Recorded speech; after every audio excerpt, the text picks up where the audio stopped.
Okay, we're ready to start our keynote presentation, and with that, I'm honored to introduce my friend and my boss, the chairman of the board of the National Coalition on Healthcare, Dr. Jack Lewin. Many of you know Jack from his years in California as head of the California Medical Association, and then after that as head of the American College of Cardiology. And Jack today is head of his own firm. He's doing a lot of innovative investment work, and he's helping guide the policy work of the National Coalition. So with that, Jack, I'd like to turn the microphone to you. Thank you, John. A pleasure to work with you. Well, it's my pleasure today to introduce our luncheon keynote speaker, who started her career actually with her own public relations and consulting firm, and then did a stint with, a little later, with a guy named Jerry Brown, and they obviously made friends and developed a deep respect. She subsequently went and got a law degree, which is kind of an amazing mid-career move. Today, she's back with Governor Brown as the Secretary of the Department of Health and Human Services. I was the Director of Health in Hawaii, and I'm kind of amazed because Diana told me that she has like over 30,000 employees. I only had 6,000 in Hawaii, but unlike Diana, she knows the names of every one of them, so it's pretty amazing. So Diana Dooley, the Secretary of Health and Human Services, a leader across the country in health and health policy, welcome and thank you so much for being here. Thanks, Jack. Thanks, Jack. And the 30 plus or minus thousand employees are much more than the health department. There are 13 departments in this agency that cover all the social services and health. So, I probably know maybe 1,000. Anyway, I'm really delighted to be here with you today and to share a little bit of our perspective in California of what we've been doing over the last almost 7 years on my watch, and a little bit about what went on before that, and then engage in some conversation. As you might expect, I have a lot of demands and opportunities, and I try to choose the places I go where I can get something back, and so I'm looking forward to the conversation with you to get a perspective from you, both some of you who are friends and I've colleagues from California, but from other parts of the country that I'd like to hear from as well. So I'll take a few minutes and try to set the landscape for California, and then we can have a conversation for the rest of the time we have together this afternoon.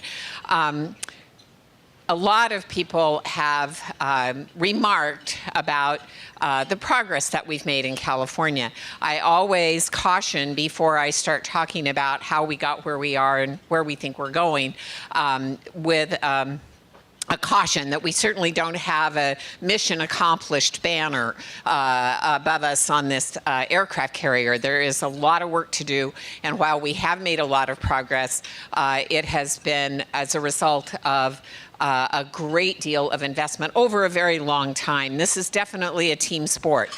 Nobody does anything by themselves, and California has invested for many, many years, decades actually, in recognizing that the evolution of our healthcare system, it hasn't been working as well as advocates and all of you in the room that work on these subjects would like. And I like to kind of start a little bit about, because we have to talk about where we are, where we've been, and a lot of comparisons with other industrialized country. But the goal of universal coverage really has come about because of a few really big steps that we made, as most countries did in and around World War II. When we had wage and price controls during the war, this country moved down a path of third-party payers by allowing employers to provide health coverage to get around the wage and price controls, and they could provide a benefit that allowed them to be competitive. And so for about 20 years between 45 and 65, the only people who really had an insurance product were people who worked for employers that were large enough to be competitive and would provide health insurance.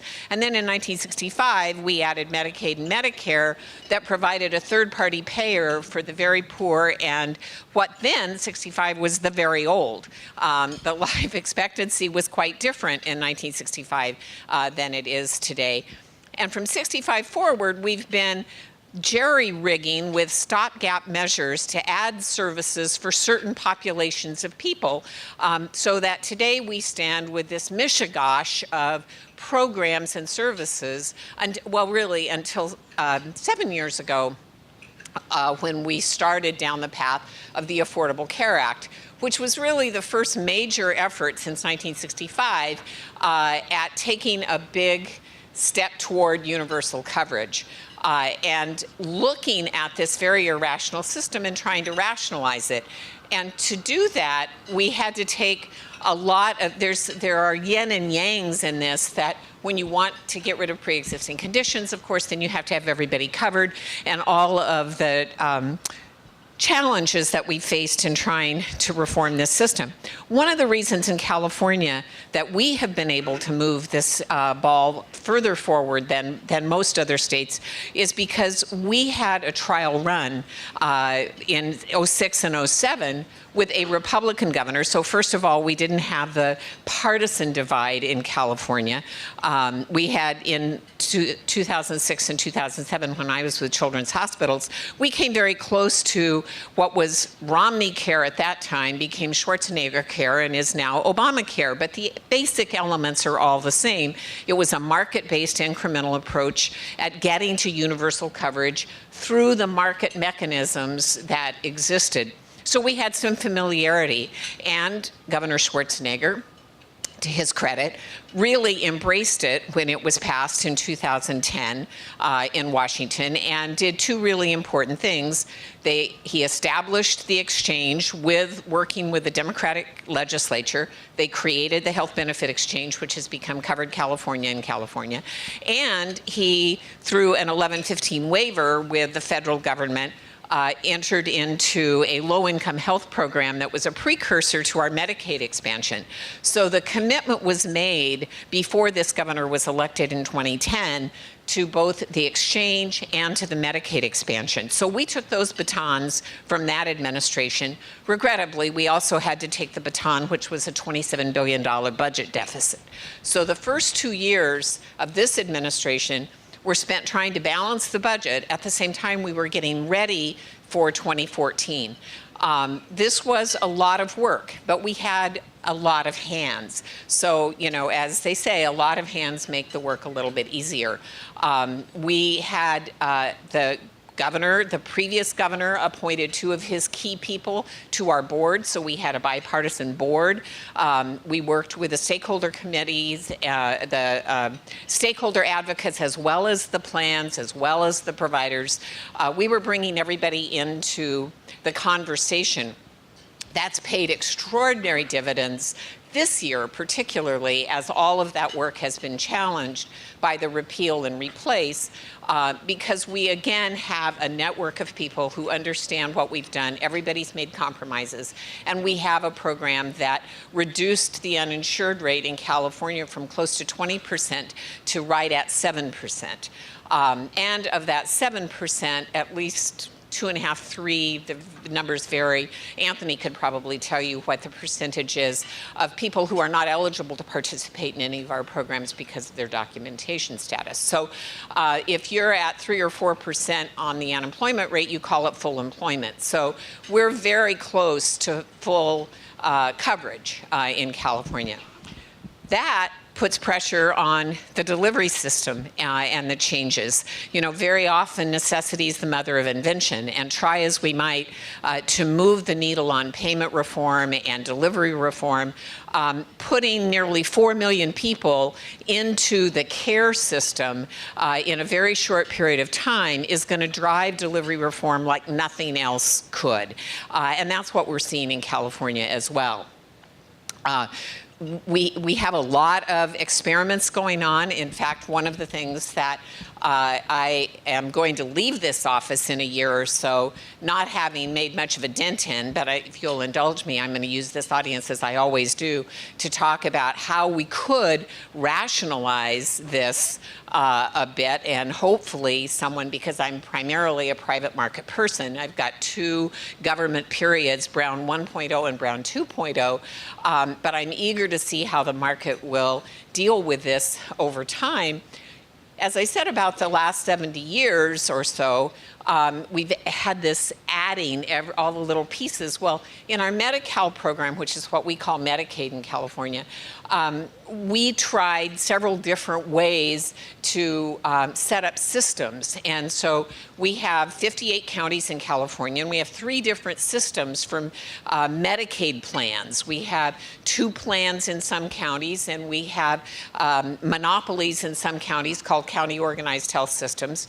And we've got a couple of counties where we have open competition. So when we set up the exchange, and under the Affordable Care Act, we set up rating regions. And those rating regions were very rational, related to the plans that operated in those areas and the providers that were a part of those plans, and moving towards some kind of stable network relationship between the plans and the providers. But Medi-Cal was left completely out of that. So some of the plans that would have participated in our exchange couldn't, because of the relationship they had with the Medicaid program. So one of the things that I would love to see in my vision of the future is a Medi-Cal, covered Cal, commercial or employer-sponsored insurance. And you could have the same plans across all the sectors, and you could have members of a plan that would be in one program or another. As their income changed and they moved from a different plan, they might be able to stay with, LA Cares, a Medicaid plan, or the health plan of San Mateo, which is a county organized system. The laws around those plans don't allow us to have that kind of interoperability, if you will. Part of the problem to getting to that vision is the vestedness of everybody in the status quo.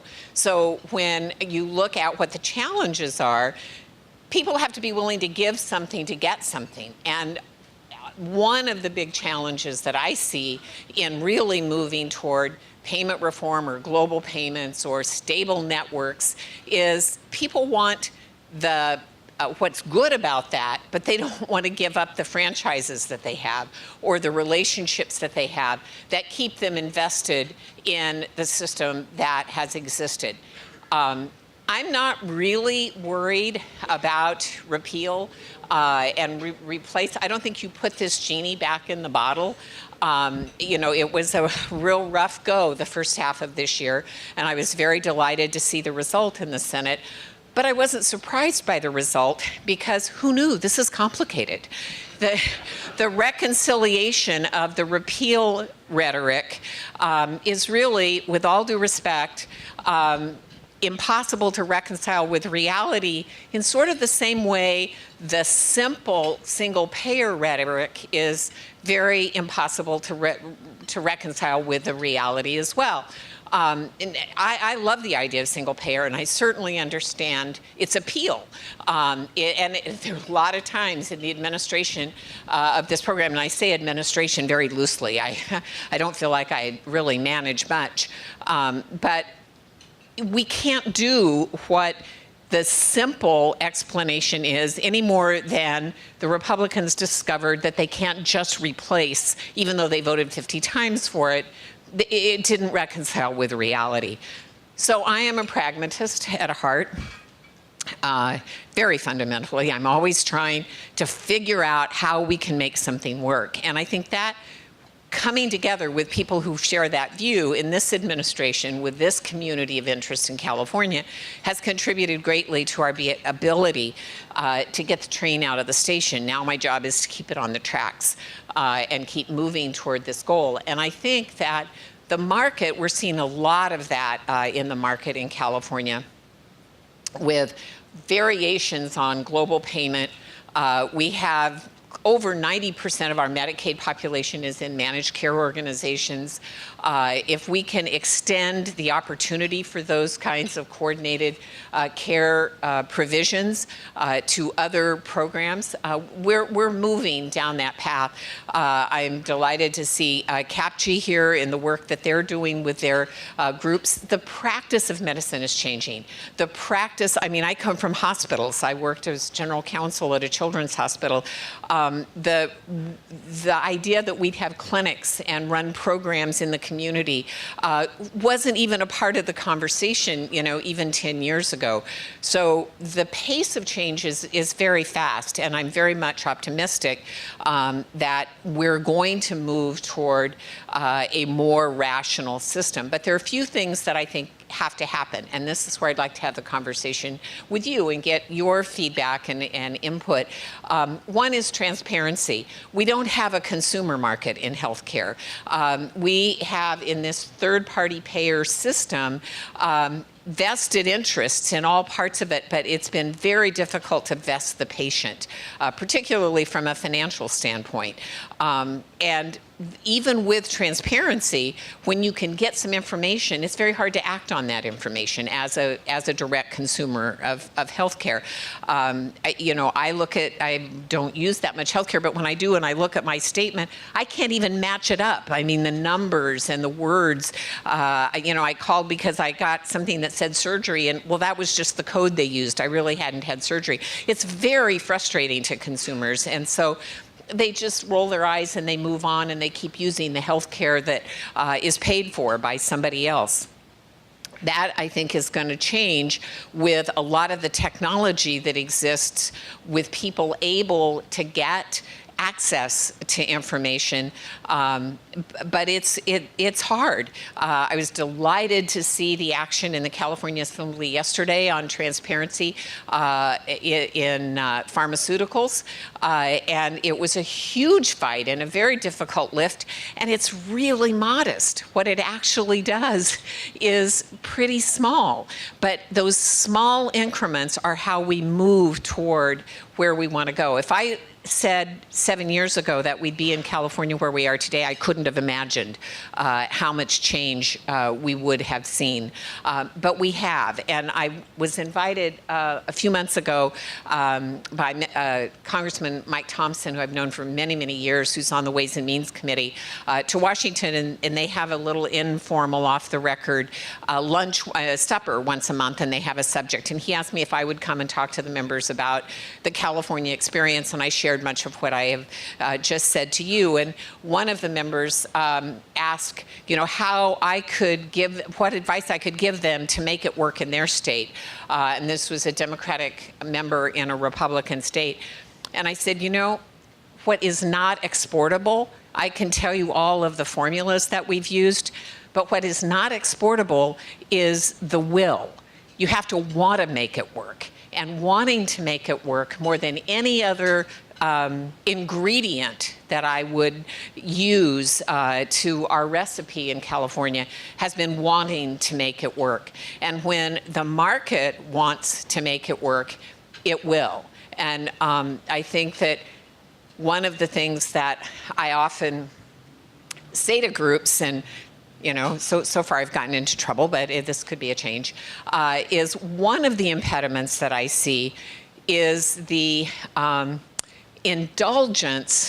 political indulgence that we have made in hating the health plans. Now, the health plans have been our partner at Covered California, and there have been many times when I feel like I have to say, I'm not an apologist for the plans. They have a lot of problems with the way they operate, but they are our partners in making this health system work. And if we are going to make that, it seems to me that the next evolution is that the plans have to become the agents of the payers and the patients. And that agency has to be in, I don't want to say conflict, but in oppositional tension with the provider community. And what we have indulged in this country is loving our doctors and our hospitals and our caregivers and hating the plans that have the premium increases and that we think aren't contributing. I mean, this is a capitalist country. Everybody makes a profit, and we complain about the level of profit. But I come from the healthcare delivery side, and they made a lot of money. People make a lot of money in healthcare, and in fact, what we've seen is that the more money you put in, it's gas in a jar. It just seems to fill the space available. When I worked for Governor Brown in 1975, we were already 9 years into Medicare and Medicaid, and we were already in second-generation cost containment. And then healthcare was about 5% of GDP. Today, it's north of 18%. It'll probably go to 25. And so when I look at the theme of this convocation here today, affordability of care and coverage, those are really, really different things. And I'll give you an example. I was in Washington in September preparing for the next administration, talking with people and looking at what kinds of changes and improvements could we make to the Affordable Care Act if we had a receptive administration. And everyone who talked about affordability, what that meant was more money in the system. We've got to add to the subsidies. You see the same thing in housing. Making affordable housing means setting up a system to pay more. We're not cutting on the cost side. You know, when we look at the drivers of cost, it's a very different picture. And so affordability in care is very different than affordability of coverage. And what we do to address those things is really challenging in the way we think about public policy. So there is a lot of work to do. We've done a lot of work in California. I'm very, very humbled to have had the opportunity to be here at this moment with this governor and with this team of people in California that have really worked hard to serve Californians with better care and better health at lower cost. We're making a down payment on that. We have a long way to go. And I'm very eager to get back in the private sector and see how we can keep moving that ball forward. So I wanted to just kind of divide my time about in half so that I could listen to you as well as pontificate. And I'm very eager, Jack, to listen to comments and questions that people have. Thank you very much for being in California and for the work that you do all across the country.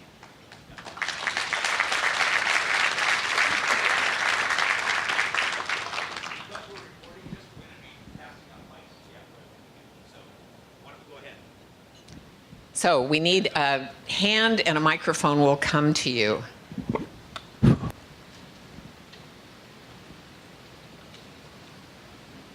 Oh, come on, somebody has something to say.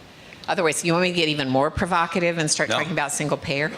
Yeah, I'll throw one out. I just say, I mean, maybe we'll do a unique version of a single payer in the United States, and maybe it's an all payer model that in the future, well, we certainly aren't gonna, if we were gonna create the system again, we wouldn't say, hey, let's have like 100 private insurers, let's have, let's have Medicare, let's have Medicaid, the VA, the DOD, Indian Health Service, all with different systems, all with different, every kind of infrastructure administratively. We would be doing something different. So what do you think that the next big step might be? Well, one of the things that I've tried to foster some conversation about, and it's just as hard as the other, about our plans and trying to have a rational system of plans that operate in all the different markets. The same thing is true. We had established over the last 30 years in California a lot of state-only programs. We filled the gaps with certain kinds of, we have lots of different rules about income levels and co-pays and relationships, and to try to move the needle on consolidating that and getting rid of special state-only programs has been very, very difficult. We did it when CHIP was first passed in the 90s, California created a separate program from its Medicaid. Many states put their CHIP funds into their Medicaid program, but California didn't. And that was one of our efforts to incorporate and consolidate, and it was very painful and difficult. But we did move our separate CHIP program into the Medicaid program in California. And looking for places to make those changes is very difficult. I was really intrigued intrigued with an article I read last week of Senator Chris Murphy from Connecticut that was talking about the recognition that we've got to simplify our conversation. We've got to speak to people in ways that they can understand, and that's what single payer does on one side and repeal does on the other side. But neither of those things are going to happen as they are talked about, so we have to find some path. And he suggested a voluntary buy-in to Medicare. I was very interested in the 2010 debate around the Affordable Care Act, where they thought they were coming close to moving Medicare to 55. That would have made huge differences in not only the age rating, but the premiums, because you could pick up those 55 to 65 year old people in the Medicare program. So I think that we need to be looking for ways to keep our eye on the prize of universal coverage, but also in ways that work with the changes that are occurring in the delivery system in the marketplace. Howard, thank you. So unless we change the state constitution, you're on the last little bit of the Brown administration. And don't you even think about changing it. If we could keep them, we probably would change it. And I think that would be a good thing. What are the 2 or 3 things that you want to accomplish in this last period? What is it, 18 months? A little less, but who's counting? Less, yeah. You are. What would you like to accomplish during these last? Well, I think the first most important thing, and that takes most of my time, is keeping the trains running. This year, I haven't had enough fingers to put in all the holes in the dike, but we did get past that, and it really is, for me, in a simple term, it's all about the money. As long as they don't cut the Medicaid or cut the subsidies, even the cost-sharing subsidies in California, we have found a way to work around. We don't want to do it, and we've waited for the month of September to set our rates for 2018 in the hope that they'll do something on the cost-sharing reduction subsidies.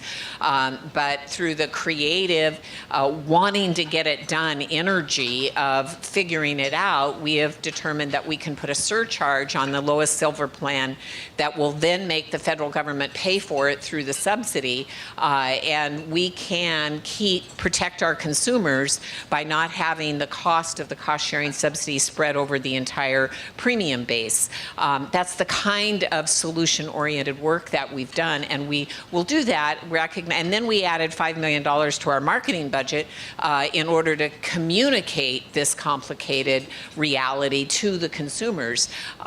Peter Lee, the director of our Covered California, is in D.C.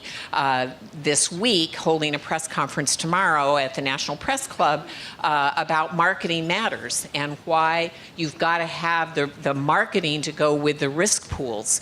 It is 90% of my job is keeping this train on the track and making it work. I do want to try to create a conversation about the next generation.